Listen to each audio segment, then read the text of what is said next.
Assalamualaikum warahmatullahi wabarakatuh. Perkenalkan, nama saya Muhammad Talib Ramadan dari kelompok 3 dan saya akan menjelaskan pengertian tentang konsep percabangan. Pengertian konsep percabangan. Secara sederhana, percabangan adalah salah satu struktur logika yang sangat penting dalam dunia pemrograman. Fungsinya adalah untuk mengatur alur jalannya program agar dapat mengambil keputusan berdasarkan suatu kondisi tertentu. Dengan menggunakan percabangan, sebuah program tidak hanya berjalan secara berurutan dari atas ke bawah, tetapi juga bisa memilih jalur berbeda tergantung pada hasil dari suatu kondisi logika, apakah bernilai benar, true, atau salah, false. Dalam bahasa pemrograman C++, terdapat beberapa bentuk percabangan yang paling umum digunakan, yaitu if tunggal, if else, if else if, dan switch case. Mari kita bahas satu persatu secara lebih mendalam. Pengertian if tunggal. If tunggal adalah bentuk percabangan yang paling sederhana. Struktur ini digunakan untuk menjalankan satu atau beberapa perintah hanya ketika kondisi yang diuji bernilai benar. Artinya, jika kondisi tersebut terpenuhi, maka program akan mengeksekusi perintah di dalam blok if. Namun jika kondisi tersebut salah, program tidak akan menjalankan apapun dan langsung dilanjutkan ke baris berikutnya. Struktur ini biasanya digunakan ketika kita hanya ingin memeriksa satu keadaan sederhana, misalnya memeriksa apakah sebuah nilai sudah memenuhi syarat atau apakah sebuah variabel memiliki nilai tertentu. Dengan kata lain, if tunggal cocok digunakan untuk keputusan yang tidak memiliki alternatif lain, hanya satu kemungkinan tindakan ketika syaratnya benar. Berikutnya adalah if else. Struktur percabangan ini digunakan ketika kita memiliki dua kemungkinan tindakan, yaitu satu tindakan ketika kondisi bernilai benar dan tindakan lainnya ketika kondisi bernilai salah. Dengan kata lain, if else membantu program untuk memilih antara dua jalur keputusan. Jika syarat pertama terpenuhi, program menjalankan perintah dalam blok if, tapi jika syarat tersebut tidak terpenuhi, maka program akan menjalankan perintah dalam blok else. Struktur ini sangat berguna ketika kita ingin memberikan dua reaksi berbeda terhadap suatu kondisi, misalnya untuk menilai apakah seseorang lulus atau tidak, atau untuk menentukan apakah input pengguna sesuai dengan kriteria yang diharapkan. Selanjutnya adalah if else if. Struktur ini digunakan ketika kita memiliki lebih dari dua kondisi yang mungkin terjadi. Program akan memeriksa kondisi satu persatu dari atas ke bawah.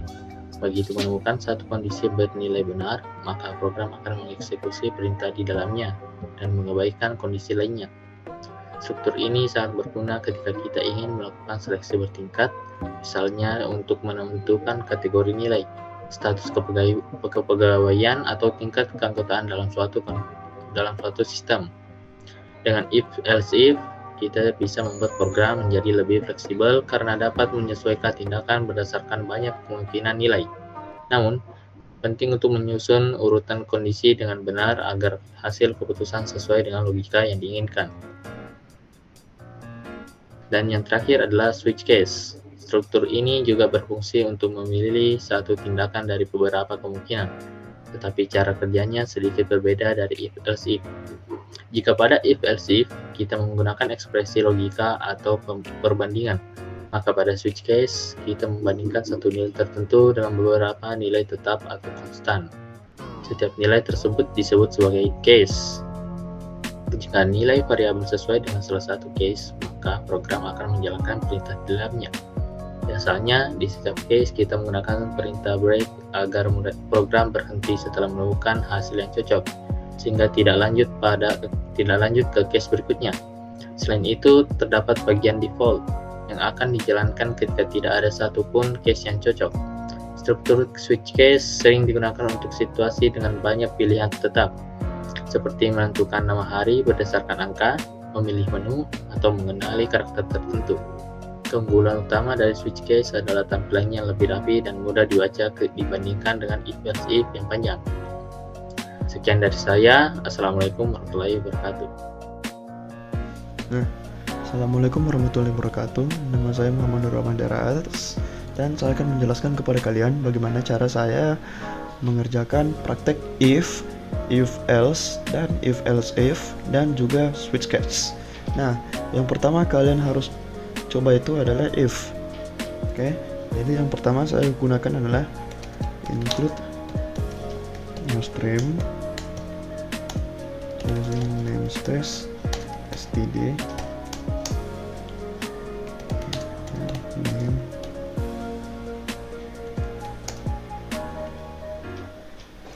Oke, jadi di sini kita akan mendeklarasikan variabel.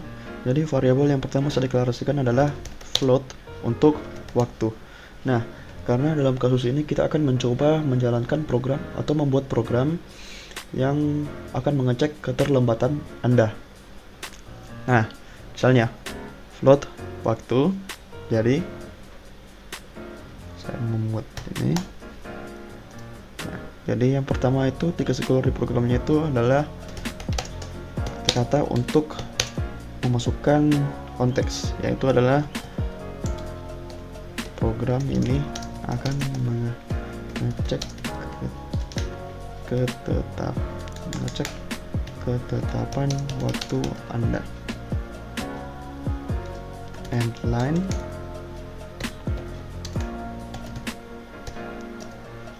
Nah, setelah itu saya akan memasukkan pertanyaan untuk user menginput waktu yang mereka masukkan dengan cara masukkan waktu kedatangan Anda.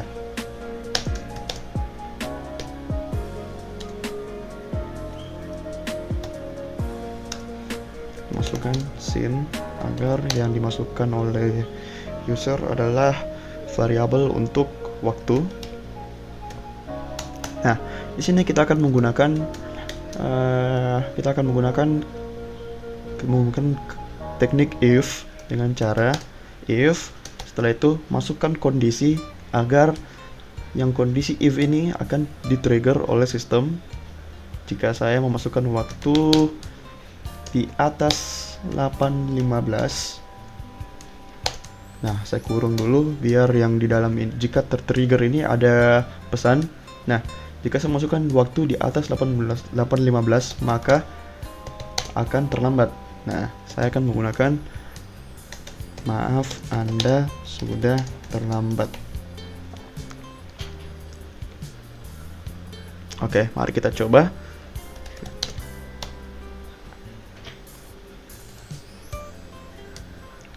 Oke, maaf. Saya lupa memasukkan semikolon di sini.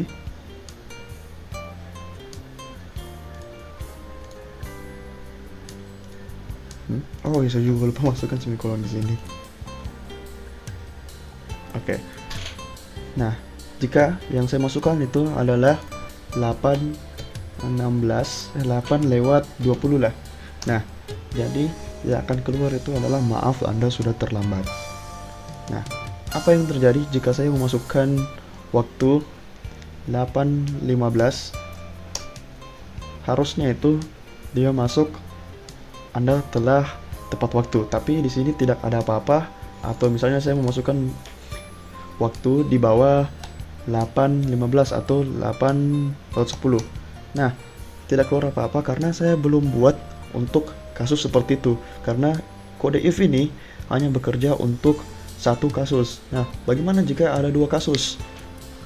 Nah, saya akan membuat masuk dalam program if else. Nah, bagaimana cara bekerjanya? Yang pertama, kan tadi nih if ini sudah ada satu skenario. Nah, saya akan buat skenario kedua di mana jika yang pertama itu false dan yang kedua itu true. Oke. Else kita tidak memasukkan skenario di sini. Out. Maaf Anda bukan maaf ya, Anda datang lebih awal, silahkan menunggu.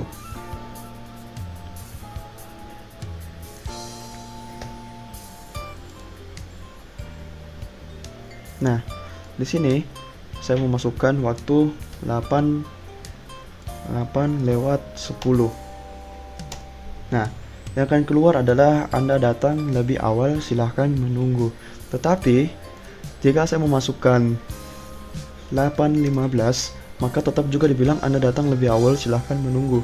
Bagaimana jika teman-teman ingin membuat program di mana jika 8.15 itu menjadi tepat waktu dan di bawah 8.15 itu menjadi Anda datang lebih awal, silahkan menunggu. Nah, maka saya akan membuat program baru, menambahkan teknik baru, yaitu if else if, atau sebut saya if else if. Nah, di sini saya akan menambahkan skenario di mana waktu itu jika di bawah 8.16 dan waktu di atas 8.14 yang akan menyisakan 8.15. Jadi Anda datang tepat waktu, silahkan masuk ke ruangan. Nah, saya buat juga di sini else if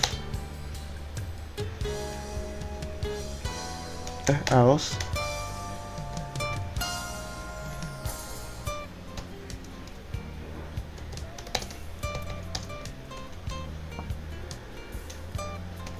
Anda datang lebih awal, silahkan menunggu. Nah, jadi saya jelaskan dulu program yang saya buat ini. Jika kita memasukkan waktu di atas 8.15 akan mengeluarkan pesan, maaf Anda sudah terlambat. Nah, jika saya memasukkan waktu di bawah 8.16 atau waktu di atas 8.14 yang menyisahkan 8.15, anggap saja saya memasukkan di sini 8.15, oke? Jadi yang akan keluar adalah Anda datang tepat waktu, silahkan masuk ke ruangan. Nah, jika saya memasukkan selain itu yang hanya akan menyisahkan di bawah 8.15, jadi Anda datang lebih awal, silahkan menunggu. Nah, mari kita buktikan dengan menggunakan run. Oh astaga, saya lupa menambahkan semikolon di sini, maaf teman-teman. Nah, saya memasukkan waktu di atas 8.15, misalnya 8.20. Jadi maaf Anda sudah terlambat. Itu yang pertama. Nah, yang kedua, saya akan memasukkan 8.15. Jadi yang akan keluar itu adalah Anda datang tepat waktu, silakan masuk ke ruangan.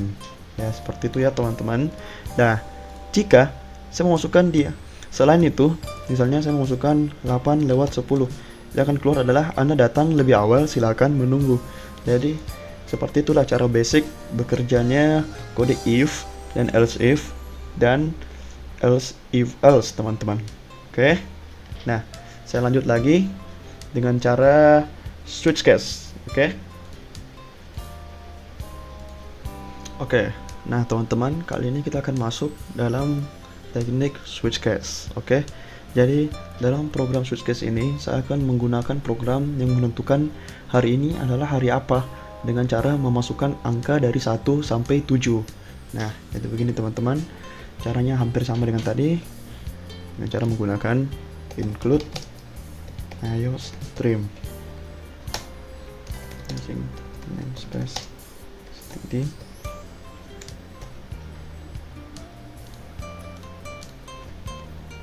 Oke. Integer main.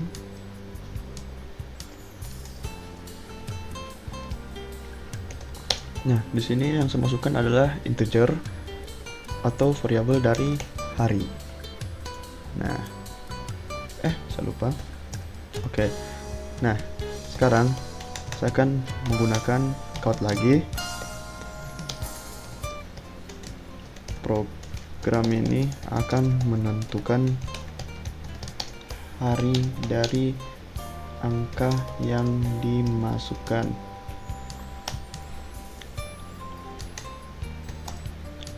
Count masukkan angka dari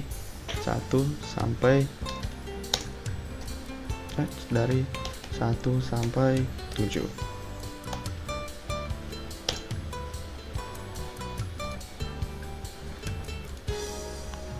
masukkan angka dari 1 sampai 7. Nah, setelah itu, saya lupa lagi semikolonnya. Saya masukkan sin agar yang dimasukkan oleh user input itu masuk dalam kategori hari. Nah, di sini saya akan menggunakan teknik switch case atau pemilihan kasus-kasus. Nah, switch, setelah itu kita masukkan yang untuk kita masukkan variabel yang akan di switch atau yang dipilih untuk kasus-kasusnya, itulah hari. Nah, buka di sini. Yang pertama itu adalah case 1. Oke. Count hari ini adalah hari Senin.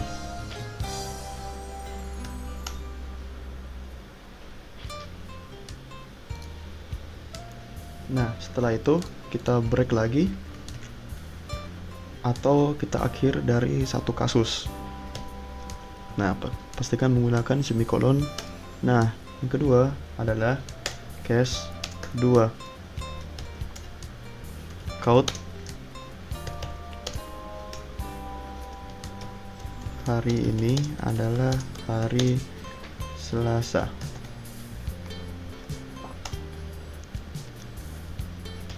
Break.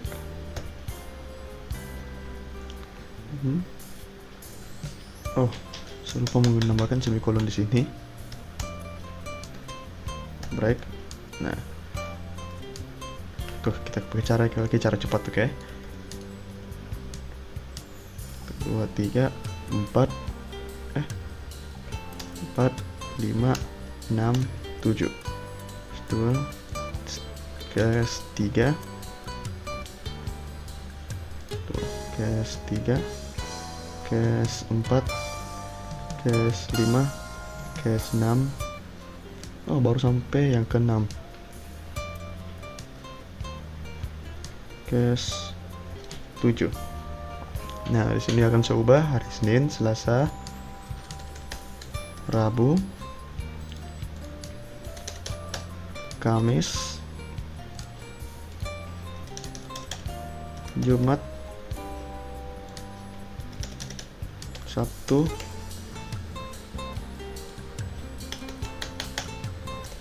Minggu.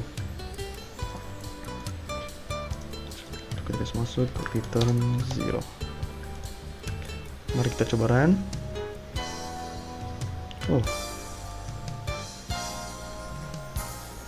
Oh, astaga. Nah, jadi apa ini? Variabel yang menentukan hari dari angka. Masukkan. Oh, maaf. Saya lupa menggunakan inline di sini. Inline biar lebih rapi. Oke.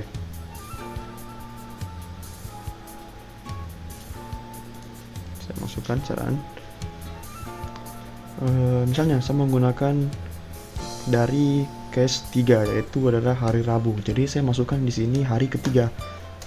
Jadi hari ini adalah hari Rabu. Nah, begitu juga dan seterusnya. Misalnya saya memasukkan hari kelima, yaitu hari Jumat. Nah, akan keluar juga pasti menjadi hari Jumat. Begitu. Nah, bagaimana jika saya memasukkan hari ke-8? Tidak ada hari ke-8 dari satu minggu. Jadi saya cuma masukkan angka yang tidak valid 8. Nah, maka program akan berhenti. Sebenarnya ini bisa, tapi jika nanti saya masukkan hari ke-8 dan tidak ada pesan apa-apa yang terjadi, jadi user akan kebingungan. Nah, makanya saya memasukkan default atau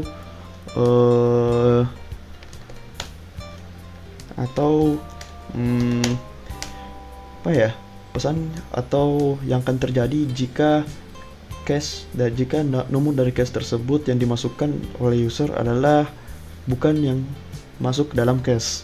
Jadi misalnya saya coba default count angka yang dimasukkan tidak valid, harus 1 sampai 7. Oh, saya lupa pakai kutip.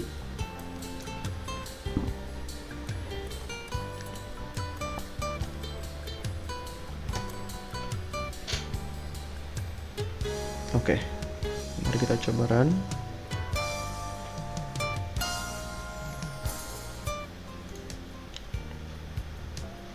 Nah, jadi misalnya saya masukkan hari ke 9. Jadi yang keluar adalah angka yang dimasukkan itu tidak valid atau harus 1 sampai 7. Nah, jadi seperti itulah cara bekerja switch dengan cache. Nah, jadi jika masukkan saya switch ini, cache-nya ada, yang saya masukkan sini ada 7 cache. Defaultnya itu adalah angka yang dimasukkan tidak valid. Dari 7 cache ini adalah hari-hari, ya, adalah nomor yang akan merepresentasikan hari-hari, teman-teman. Jadi saya sudah mempraktekkan tadi yang if else, dan if dan juga switch case. Nah, kita akan berlanjut kepada kesimpulannya. Oke, makasih banyak teman-teman. Assalamualaikum warahmatullahi wabarakatuh. Nah, jadi kesimpulan tentang if, else, if, else if, switch case, yaitu yang pertama, percabangan if digunakan untuk mengecek satu kondisi saja. Terus yang kedua, jika kondisi bernilai true atau benar, maka perintah di dalam blok if tersebut akan dijalankan. Terus, jika kondisi false salah, maka program melewati blok tersebut. Terus kesimpulan yang kedua, percabangan if, else. Yang pertama, untuk dua kemungkinan kondisi, yaitu benar atau salah. Jika kondisi benar, jalankan blok if. Yang ketiga, jika kondisi salah, jalankan blok else. Yang ketiga, percabangan if, else, if, else. Yang pertama, digunakan untuk lebih dari dua kondisi yang diuji secara berurutan. Terus, program akan menjalankan blok pertama yang bernilai benar lalu melewati masa sisanya. Terus yang keempat itu kesimpulan tentang percabangan switch case. Biasanya digunakan untuk memilih satu tindakan dari beberapa kemungkinan nilai tetap atau konstan lah. Biasanya digunakan untuk variabel bertipe integer atau berkarakter. Terus lebih rapi dan efisien. Banyak if, else, if dengan nilai yang tetap. Nah, itu kesimpulannya yang saya dapat ambil. Terima kasih.